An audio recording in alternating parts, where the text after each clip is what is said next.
আসসালামু আলাইকুম। তৈরি করে দেখাবো শীতকালীন গ্রাম্য পদ্ধতিতে চিংড়ি মাছ দিয়ে কচুরলতি রান্না। আর এভাবে রান্না করলে 2 থালা ভাত এর চেয়ে বেশি খাইবেন। আর অবশ্যই ভিডিওর শুরুতেই বলি, আমার চ্যানেলটাকে সাবস্ক্রাইব করে লাইক কমেন্ট শেয়ার করে আমার পাশেই থাকবেন। তো আমার রান্না করতে যা যা লাগছে চলুন। এখানে আমি চিংড়ি মাছ নিয়েছি, চিংড়ি মাছটা ধুয়ে কেটে পরিষ্কার করে নিয়েছি।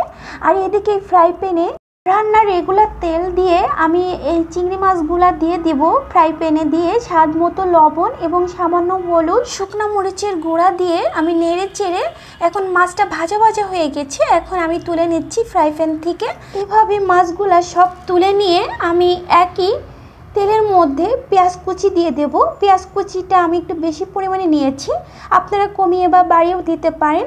আর এর মধ্যে আমি অ্যাড করব জিরা আর আদা পেস্ট 1 চা চামচ, রসুন পেস্ট 1 চা চামচ দিয়ে আমি ভালো করে এই মশলাগুলা মিশিয়ে নেব।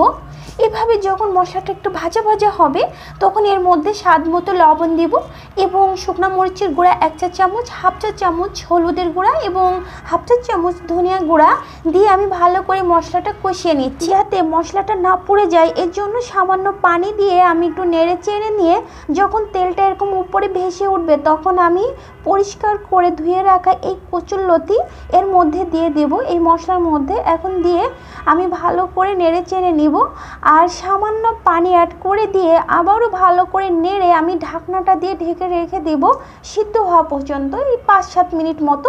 তারপর 5-7 মিনিট পর ফিরে এসে আমি এখানে কাঁচামরিচ অ্যাড করব। আপনারা একটু কাঁচামরিচ কমিয়ে বা বাড়িয়েও দিতে পারেন, যেহেতু শুকনো মরিচের গুঁড়া দেওয়া ছিল এর জন্য। আর এখানে ভেজে রাখা যে চিংড়ি মাছ সেটাও আমি দিয়ে একটু ভালো করে মিশিয়ে দিচ্ছি এই কচুরলতির উপরে। এবার চিংড়ি মাছটা দিয়ে আমি ঢাকনাটা দিয়ে ঢেকে রেখে দেব 2 থেকে 3 মিনিটের মতো।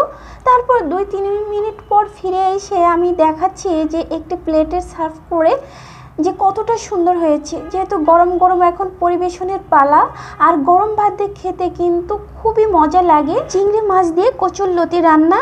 আশা করি আমার ভিডিওটি আপনাদের ভালো লেগেছে। আল্লাহ হাফেজ।